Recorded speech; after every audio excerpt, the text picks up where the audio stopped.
Alright guys, welcome back to the channel. I hope everyone is doing well today. Thanks a lot for tuning in. I always really appreciate it. Shout out to all the subscribers. Big up to anybody new locked in. Gratitude to you. Canelo Alvarez defends his undisputed title. He's got all the belts at 168 and remains the undisputed champion in a good fight against Jaime Munguia, who put up a spirited fight. As we all expected, he is extremely tough and he always tries to win. And you know, that's like one of my biggest things that I love about fighters, when they really try to win. You know, I do love skills, I love heart, but I love it when a fighter, even if they got dropped, he got hurt a little bit in that fourth round, you know, he got a bit, maybe a tiny bit discouraged, but only for a few split seconds. He's always back at it and he's always trying to win, letting his hands go and doing the best he possibly can. You know, when you leave that ring and you do the best you possibly can, what more can you ask for? You know, they put on a good fight. And pre-fight, I was saying, you know, the Cinco de Mayo, September 16th date needs a kind of a fight like this to just to be remembered about. I think there's been a bit of a lackluster from opponents and fights themselves, not necessarily all Canelo's fault, but this was a good fight. I really enjoyed it and it was exciting. And, you know, Monguia came out the gates. And it was interesting to see Canelo fight off the back foot a little bit for the first round and in stages throughout the fight. But generally speaking, you know, we'll get into how the fight developed. But the first 3 rounds were, you know, Monguia really, you probably could have said he won 2 or 3 of the first 4.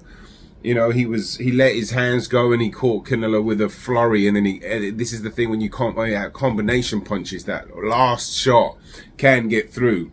And that right hand, I think it caught Canelo. Maybe it was the second and pushed his head back a little bit. But, or maybe it was the first, I can't remember. But either way, the 4th round kicked in.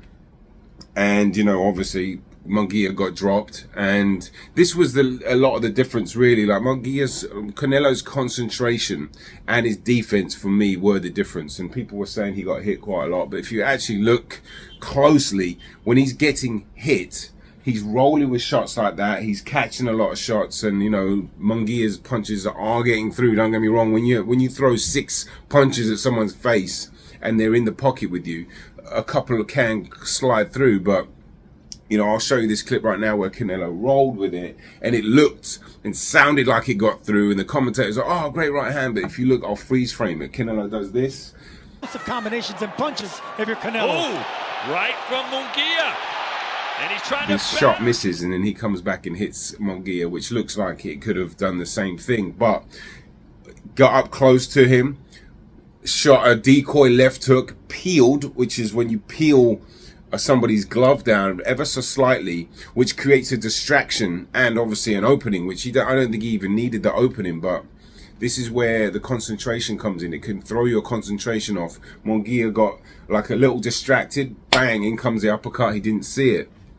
If you were to say to Monguia right before that sequence happens, right, tuck your chin down, Canelo's going to throw a left hook, right uppercut, and you're going to catch that uppercut, he probably wouldn't have got dropped because he would have known it was coming. But because that distraction hook got thrown in there, shot his head off to the side, and before he knew what was happening, he got hit with an uppercut and didn't see it and got dropped. And that kind of set the tone really for the rest of the fight. And, you know, Canelo was just doing his thing. You know, his defense, as I was saying, I'll elaborate a lot. You know, he was like, he's not as upper body head movement as he used to be because he's stationary, but he is doing a lot of cute stuff just out of range, smothering shots, taking the sting off of it, guiding shots in, catching them, you know. And that was the story of the fight for me. You know, Monguia would flurry, but his punches got a little bit slower and more predictable, and he really didn't have any creativity outside of that, you know, oh, I'm going to let my hands go and let these combinations off, which is all good and well. But Canelo was a lot sharper, a lot more accurate, kept his punches to, you know, like 2s and 3s, and like would land cleaner shots, especially downstairs as well. Body shot, you can see it again. Yeah, Munguia doesn't like those body shots. And like I said, the defense for me was the difference, because he would able to take, when Munguia is throwing 7 shots, right, 6, 7 shots, and a lot of them are getting blocked and like that, and Canelo's landing 2 and 3 and one's getting through. I mean, there's only going to be one winner, because your energy bar is just going to continue to go down, and it's going to be easier for Canelo to read because your punches aren't as crisp, and they're a little. He was getting a bit sloppy is a bit tough to use for Monguia, but it could get a bit sloppy in there, you know, and it's easier to read. Monguia is just easier to read, and then all he's really kind of got is that I'm going to throw the same combinations that I'm used to throwing, and you know, just like the creativity isn't there, and the sharpness isn't there, and the sharpness is there with Canelo. And I thought he fought quite well. Do you know what I mean? I thought they both put on a good display. Canelo's just better. His defense is better. His punches are sharper, crisper, more intelligent. You know, just rolling with a lot of shots, swimming without getting wet.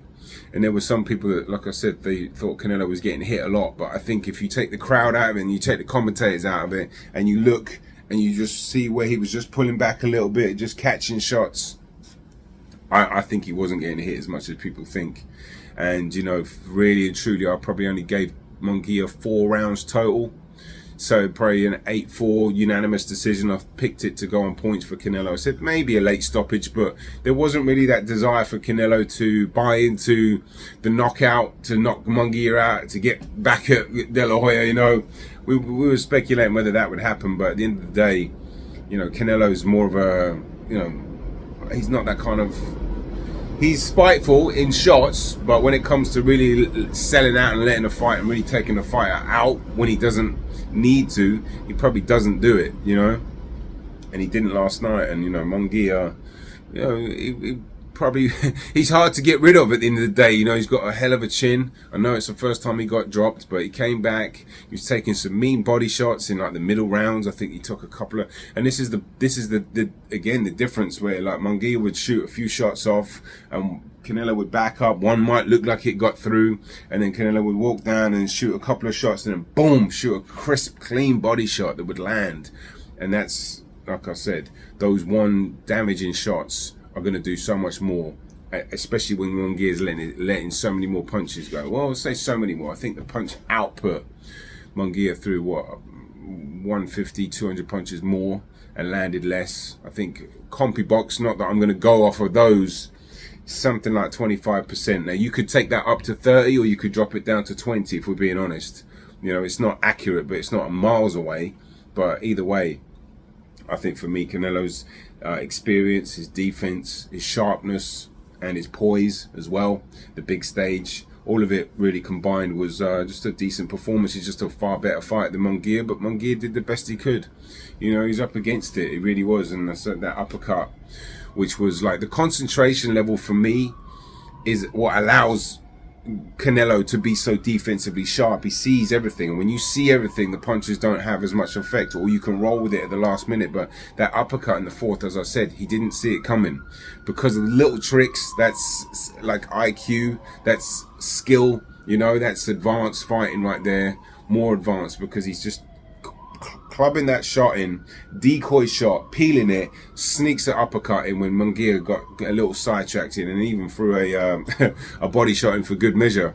But you know, no shame in Munguia whatsoever. He fought his heart out, and as I said, he kept trying to win, and that's a win in my book. So in terms of you know, like, it was kind of the fight that I think most of us actually thought, you know, entertaining, almost like a quote-unquote one-sided competitive fight. They used to say that on HBO back in the day, where it wasn't like one-sided. Sounds a bit harsh, but it looked like, you know, if you were to watch that and think, oh, that's kind of a fun fight, and you know, Canelo's the clear winner, but it seemed competitive in stages because Monguia had his moments early, and he probably won round 9 or 10, or maybe both of those. I can't remember exactly. I didn't score it like that. I watched it again this morning, but you know, you don't really need to score it when it's a clear winner like that for me. But let me know what you guys think on this fight. Did you watch it? Did you enjoy it? Did you, is there anything else that I've probably missed a lot? There's so much happening in a fight that, you know, you can't cover everything. You know, I try and watch a few post-fight interviews to see what they're saying. I don't want to copy them, but it's always makes you think. And the same for you guys, you know what I mean? Let me know what you saw. Let me know what you think.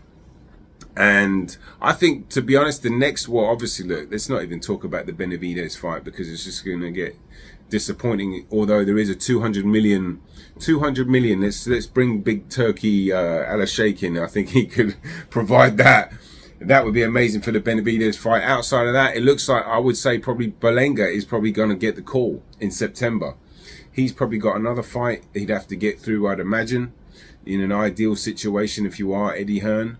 Or if that fight is locked in, then you might as well just take it. At the end of the day, it's not going to be a competitive fight. I really don't think that is a competitive fight at all. I'd love to see, you know, Berlanga and Monguia, stuff like that. But Canelo, you know, I think he just walks Berlanga down and probably stops him late, depending on how ambitious Berlanga is. But obviously, the Berlanga does have a mystique about power, because it's obviously not been on full display. Although he's still been dropping guys and getting guys out. I know he knocked out his last opponent, McCrory, was it? But he's got power, definitely. But I don't know what at that level, especially with Canelo, who's got a beast of a chin and rolls with shots and takes the sting out of all your shots.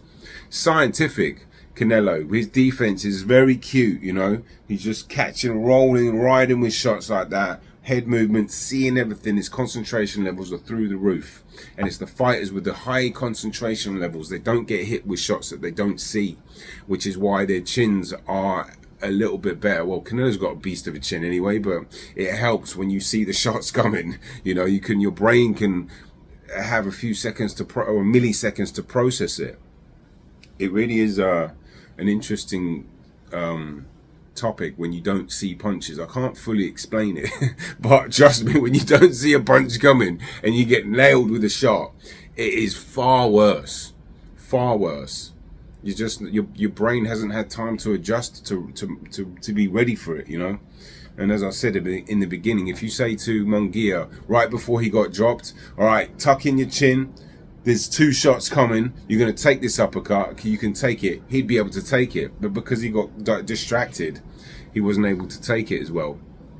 And then in terms of Monguia, no shame. Do you know what I mean? Is this the kind of a loss that his stock will go up? Not up. It won't change. It might go up slightly, because he provided entertainment. He fought his heart out. He came to win. He had some, you know, elements of success in the beginning. He made it fun. He's a warrior. So, yeah, maybe his stock did go ever so slightly up. It certainly wouldn't have gone down. And he's certainly going to be in some very fun fights that people are going to want to see, because he tries to win. And that is a massive commodity if you're trying to promote a fight, to have Munguia in it. Because you know what you're going to get. And promoters like that. You know what you're going to get, especially entertainment. So I wish him well, you know, I really do. I haven't heard any post-fight interviews from him yet, so he'll be back. And I'd love to see him in a fight, maybe with Diego Pacheco. Might be a bit early for Pacheco, or I don't know, David Morrell might be moving up to 175 too. So maybe Caleb Plant, you know, Caleb Plant and Monguia. Why not? Do you know, I know Plant's looking for a dance partner, and you know, Plant and Berlanga were kind of going at it recently. Daniel Jacobs is still in the mix there. You know, the one, I'm probably missing a couple of fighters at 168 too, but there's some decent fighters in there. I'd love to see the lower tier guys. When I say lower tier, outside of the Canelos and the Benavidez's. I'm not sure if Benavidez is even coming back down to 168, but there's some interesting fights there. But that's it from me. I've been rambling quite a bit. I hope you guys enjoyed the fight. I've got a ton of videos coming out later today and tomorrow. And then I'm working on this Jair Bataille film study. I've got this Bevo documentary. I'm working on the Matthias Paro film study. That one's going to be after these 2, but I'm slowly working on all 3. And I'll get all these videos out to you guys. But shout out to all the new subscribers and the old ones. Have a great weekend, guys. All right, peace and love. I'm out.